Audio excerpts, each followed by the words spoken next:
Well, hello there and welcome to the BQ.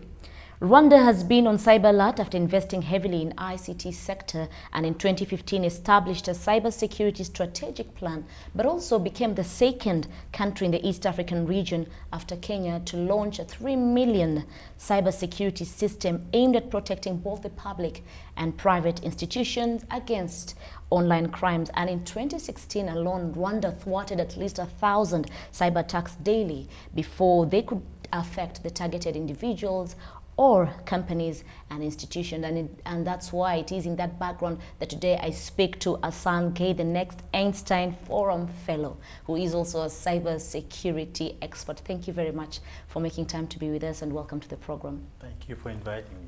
So what makes Africa vulnerable to cyber crimes? Let me say hi to Rwanda. I mean, it's a nice country. It's my first time here. A nice country and very clean. I appreciate it.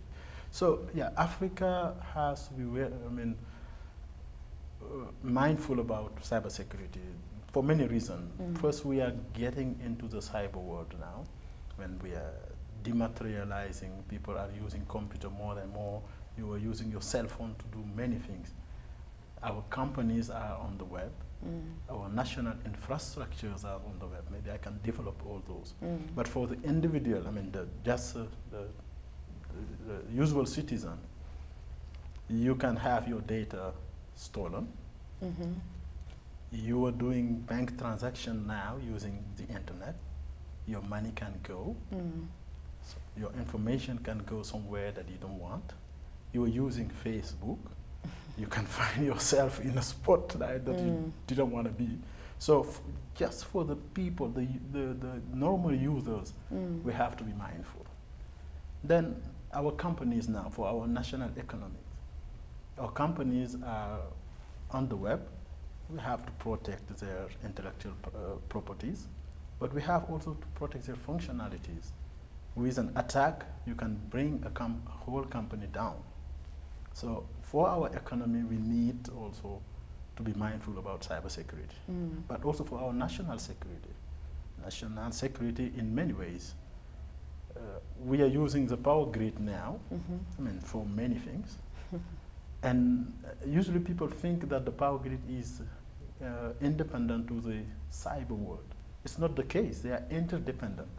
We use definitely the power grid to power our communication infrastructure, but also we use the communication infrastructure to control the power grid. So from the internet, we can bring down the power grid, and you can see how bad it can be for the country. So for our national security, we also need to be mindful about cybersecurity. But what makes us vulnerable, you know? Is it that we do not have the right institutions? I'm going there. So we don't have now the right institutions, and security in general, it's not something that you can outsource. You cannot always trust people to do it for you. At some time, you have to do it yourself. You have to protect yourself. So we need the right skills, the right people to build security solutions, but also to implement them and operate them in our countries. So that's I think, the main challenge for Africa while we are getting into this cyber world. But in your opinion, what structures need to be put in place? What exact structures do you feel need to be put in place? Do we need to take people back to school? Do we have to improve, you know, the internet world? What do we need to do? Well, improving the internet world is a global problem. I think that everybody is trying to do that. But every single country also has to train the people. So we need to get people into school. We need to develop this program on cybersecurity, and not only learn it at the university, but also acquire the skills by operating and implementing. I think that it's something that you are better while doing it. So we need people who have experience in security. So yeah, get them to school, get the right labs so that people can develop practical skills and make them work. So do you feel the African governments are doing enough to see that we have laws that even protect us against cyber crimes? That's another way. I mean, that's another part of the game. Because the law has to be here. I think that I have heard, I mean, I haven't read it, but I know that it exists in at the continent wide. There is some text that try to establish the laws on cyber, because you have to put the law there to protect the people, and also, I mean, what to do if certain things arrive. So if somebody use my computer to attack you, what the law is saying in there? Did I enable the guy to get into you? So for the people, for the companies, for the government, we need to get the law in order. We need to train people who knows it, and we need to do widespread campaign of awareness. We need to let people know about cybersecurity. Actually, we are getting into the cyber world. We need to know what dangers we are facing. But what kind of campaign would you, in your own opinion, of course as an expert, what kind of campaigns would you run, given probably a span of 1 month, to ensure that the whole general public is aware of this? Right, yeah, so that's a good question actually. So something like this, I mean, a simple TV program where you show to people cases of attack that could be, and they would watch, they say, this could be me, because this guy was attacked from his cell phone. We are using the same cell phone. So do a little bit of some type of demonstration to show the people that this is very easy to do, and it's not always the other guy, it can be you. So make people aware about this, tell them how to basic things they need to know to protect themselves. Okay, how to choose the right password. Okay, so password is also an issue. It's a big issue. How is password an issue? For example, I have a password that has 15 characters. Isn't that enough to protect me, really? Well, if you put 0, 0, 0, 0, 0, is that enough? So a password. Now if you go, I mean, so if you create something, they would ask you to, propose a password, and they will tell you if it's strong or weak. So it's not the longer the better. Okay, so you need to teach people how to choose a good password. And mostly people, they just stay with the default password that came with the device, which is known by everybody. Okay. So you have to change your password. You should not write your password on a sticky note and put it in front of your computer, because maybe the guy behind you will just write it himself and send it to someone, or try to get into your account. Yeah, so those are the things that we need to talk about in a awareness campaign, so that people knows how to behave. So do you feel we have enough people who are skilled in this cybersecurity? You are an expert. Do you think we have many experts out there? No, not at all. I mean, I have worked in the US, and even there, they said we do not have enough people on the cyber world. So definitely, I mean, I even don't think that we have the 10th of what we need in Africa. I mean, institute that teach cybersecurity, you heard about them very randomly in Africa. So we need to invest in that. We definitely do not have enough people. Isn't there a fear, for example, if you've talked about, of course, training people, but training people could also lead to these particular people changing their mindset and be the ones behind the cyber crimes? Oh yeah. There's a danger in that, right? It is a danger, but that means that this problem is not only technical. Okay, you have to educate people to love their country. I mean, you cannot get that kind of education and go against your country. I mean, the cybersecurity problem, it's not only for cybersecurity. I mean, people we say are cybersecurity experts. This involves social scientists. We talk about social engineering, even the word. Social engineering, how people try to use your mind to trick you and attack you in the cyber world. So I think that to solve that problem, we need social scientists to come and try to understand how people behave, how people think, and try to find a solution with them to help the cyber world. So this is, frankly, I talk about interdisciplinary a lot. Cybersecurity is an interdisciplinary subject. And we need, everybody needs to know that. It's not just technical. I can build the most secure solution. If it's not used, it doesn't serve anything. So it's high time that we use the small solutions that come up in the region? Because everyone tries to come up, everyone right now is trying to be a scientist, if I should put it that way. And everyone is trying to come up with ways of either protecting, intellectual property or, against these cybercrimes. So what are you trying to say, that we should have a strategic plan where we buy each and everyone's solution that whoever comes up with? Yes, yeah, and all the solutions are not equally good. So we need to be strategic, and the countries also has to have strategic plans. And I've read the Rwandan strategic plan, which is a good starting point, and I think that everybody has to do the same. So, and it goes with awareness again. People need to know what to do in this world. Would you say our banking sectors are safe? It's another problem. In Senegal, a week or 2 weeks ago, they were talking about attacks in a bank. It happens to be not a cyber attack, but the truth is that every day there are attacks. We do not talk about it. You mentioned the law. In the US, it is a requirement for companies to inform customers whenever there is an attack. But in Africa, we don't do that. We don't do that. Okay, of course, it's not good for your reputation. It's not good for your reputation. But do you think that helps when you inform people? It does help. It can, of course, all this has to be done strategically, because you don't want to bring the companies down by just saying that they were attacked. But it can help. It gives an incentive to the company to protect better, because now they know that if something happens, it's going to go public. But also it gives people the information they need to know. Okay? We are in a democratic world. People need to know certain things about themselves. Okay? So it helps. But it shouldn't be done like this. We have to think how to do it.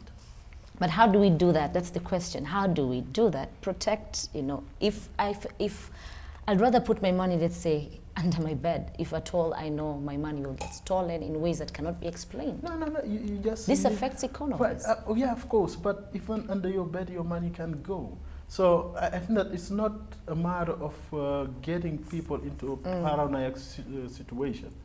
We need to inform them, to educate them, and they know what this whole game is about. So I think that we should avoid to bring the fear, and that people will just freak out and say, hey, I don't know what to do now, I'm just go and dig a hole and put my money there. No, that's not the idea. But they need to be aware. If you engage in something, you need to know what are the pros and cons, what is good and bad for you. And that's the spirit that it's not something that I can do alone. I know some certain things on the technical side. The social scientist knows how to approach people. Maybe the marketing guy knows how to sell things, make it nice to people so that they can understand it. We need to involve everybody and now work on the plan and the strategy. So that's what I think. But I think that's your work as an expert, to sell these kind of solutions to governments and ensure that they follow it up, right? Yeah, of course, I will sit on that table as a technical guy, and whenever it involves techniques, I will talk. But I want a social science guy to be next to me. So when we talk about social engineering, for example, he will talk, and so on. That's how I see it. Well, we do take a short break, but when we come back, we still talk to Mr. Assane Gueye, who tells us that cybersecurity should not make you fear, but also know that there are things out there that are really trying to attack us in our world. Do keep it the BQ. Welcome back, and you've been watching the BQ. And today I have been talking to a cybersecurity expert, Mr. Assane Gueye, who is also the next EINSTEIN Forum Fellow. Thank you, sir, for making time to be with us. And before we went for a break, we were talking about the banking systems and how we need to strategize to find ways of ensuring that we are secure. But we also know you as a next EINSTEIN Fellow. Shed more light about what's the next EINSTEIN Forum. Okay, so if I might come back a little bit on the banking, because the tendency now is to go mobile banking, and it makes us even more, I would say, I wouldn't say vulnerable, just to not scare people, but we should be wary about that also. You are now using your cell phone for more things, okay? Especially transferring money, getting money. One way, yes. So security is very important there, because if there is not enough security to make people, to give them confidence, I think that whole banking process will just collapse. So we need to put the security solutions and to sell them good enough so that people have the confidence to get into this. So, economic project, but security is... security should be key. Exactly. So now coming back to the next EINSTEIN Forum. Okay. It doesn't mean that I'm the next EINSTEIN, okay? You need to know that. No, but I think that the spirit is something that we should really commend. So the idea is that we should encourage young Africans to get into science. We are talking about security. We need people to go into science and learn these things. And you can take any other subject, it's the same. We need people in those. So people are saying Africa is the next big market. We, Africans, have to control that whole thing. But if we don't have the needed skills to do so, people will come and do it for us. And I don't want to be a politician, but it can be another type of colonization. So the idea of the next EINSTEIN Forum was to encourage young Africans to get into science, into mathematics. Now the question is, how do you do that? Exactly. So they had this great idea saying, okay, let's take a couple of African scientists, young African scientists who has done a little bit on their field and showcase them. Okay? So they organized this first global gathering in Dakar, which was a very nice organization, and showcase 15 African fellows who has done something in their field. Incredible. So that, a young African who sees that. I'm from a village in Senegal, and the people in my village, the young guys, they want to become like me because I was on TV, I met with the president. How do you become like this guy? You have to go to school, you have to work hard. So I think that the spirit is something that we should command. And frankly, someone like me, that's the main reason why I'm proud being part of this next EINSTEIN Forum. But mathematics and science, if we were to be honest, is not something that everyone wants to dive into. It's a lot of logarithms, a lot of... We talked about that during the meeting in Dakar. We tend to put a myth around math, but I think it's something accessible to everybody. We need to have the right trainers, or people who can train people, and the right curriculums. Of course, not everybody needs to go to math, but we need a critical number of mathematicians, of scientists. And we need to tell to the young guys that they can do it. That's something also that I'm pleased with on this, this whole thing, even going to the media. They say, this guy can do it, I can do it. He had the same issues that I have when he was a young guy. If he succeeded, I must be able to succeed. So, yeah, everybody can do it. So you believe there'll soon be a shift? Because I remember agriculture was also something that people didn't want to go to, but we now see people going into agriculture. Exactly. So do you believe that the next generation, if not this generation, will soon be shifting to mathematics and science? I really hope that they do. I really hope that they do, because it's needed. It's needed. We need the skills to hold up this continent. And it has to be done by Africans. We have many friends around the world who are helping the continent, and thanks to all those people. But there are certain things we have to do it ourselves. In your biography, you say you aim to establish theories, develop models, and propose algorithms that can be used to design and operate information and communication. What have you done so far to see that this is implemented? You went to that. Okay. No, the idea of course, this is my dream. Let me go back to Claude Shannon. I mean, in the 1940s, 15, we were using the telephone, we were using information, but there was no way to quantify information. Okay? So what Shannon did was to come up with this theory, information theory, and come up with a metric to measure information. So today in security, there is no such way. So for example, when they say there is a new vulnerability, they will tell you it's high, it's low. And so this is really, I would say, just how we feel it. There is no scientific background on saying this is high, this is low.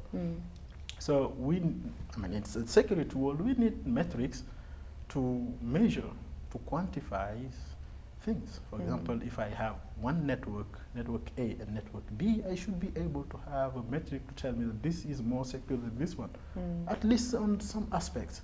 So yeah, that dream that you just read, thank you for reading it. The dream is, okay, come up with metrics that can help us to do those things. So what I have done so far, in my thesis, for example, I have developed some theory for certain little part of the world. You can do that. You can take two networks, put it in a setting, and yeah, you have a metric to say this one is more secure than this one. So how do you predict the global behavior? How can it be predicted in this kind of systems that you want to put? Right, so this is another interesting thing. And now how actually my research has mostly shifted into large-scale networks. So what happens, how does a virus propagate, for example, in the global world? So that needs to, to understand that, we need to understand how people behave, for example, because you are the one who will click on that email, get the virus and propagate it to your contacts, for example. So what we are doing right now is trying to understand with using techniques, so graph theory, for example, how people are connected and how people behave to predict if there is a new virus, how will it propagate, how fast, and if you want to confine it into small, like what you do in epidemic, if you want to confine it in a small set of people, how do you do it? So what type of defense strategy should you use to make sure that a new virus is confined as quick as possible or isolated as quick as possible? So that's my current work, actually. So before I let you go, give us tips on how to ensure that we are safe. 5 tips or 3 tips that you feel our viewers need to know to ensure that they are safe from against the cyber crimes, cyber attacks and things like that. So that's, I'm happy to do that. Actually, we talked about password. Yes. First thing is that you need to know how to choose a good password. It has to be uppercase, combined with uppercase, lowercase, numbers, and those special characters. Okay. And it has to be something, usually now we talk about passphrases. So something that it's easy for you to remember, but anybody else cannot guess it. So relate it, for example, to some events that happen, and combine them with all those type of characters to get a phrase that you can read, that you can read in your mind, and you did not write in using upper and lowercase only. So you combine letters and numbers and special characters, and now you don't need to write it on a sticky note. So good password. Okay. Second thing is that whenever you get those emails that says, oh, you have won the lottery or something, click here. Do not click. Okay. Usually delete that email. It can do 2 things. One is that it can be a virus. Once you click, that's a way to say the virus, oh, now start running. So don't click. Or you click, it brings you to another website that looks like a real one, maybe looks like the website of the government or of your bank, ask you to put your credentials, your username and password, and boom, it's stolen. So don't click. Okay. You've not won that money, don't click. Don't click, you don't. Okay. You have not won. Especially if it comes from somebody that you did not know. I mean, this is and maybe the next tip is, even if it comes from somebody that you know, think first, does it looks like real? And especially do not forward, do not send to other people. Make sure that it's real first, and then forward. Okay. So that's another. Now in your mobile, okay, in your mobile, do not, if you don't need an application, don't install it, please. Okay. Most of those, we don't know who wrote them. Okay. And if you go into the fine prints, sometimes they ask you rights, actually, that you give them. You're not even aware that you were giving them. I'm just taking an example. Let's say an application that takes heartbeats, for example. And it asks me that it wants to have access to my contacts. What's a link there? Okay? So if you don't need it, don't put it on your phone. Okay? I think that that's very important. And you save also energy on that. You save energy. And then when you surf in the web, okay, go where you need to go. and this is probably not only security related, I mean, but not only that. So let's take Facebook, okay? Don't put certain information that you would not like people to know. Don't put them there. Okay? Even if they tell you that it's private, you don't own it. You don't own it, so don't put it there. But now there is some social science there also, because I believe that we spend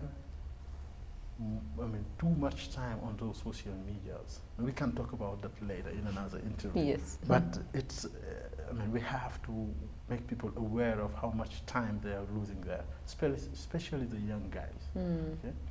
So don't put the information that you don't want people to know. Yeah. And if you were sending confidential information, don't send it with your email. If it's really confidential, there are tools to encrypt an email before you send it. Try to use those.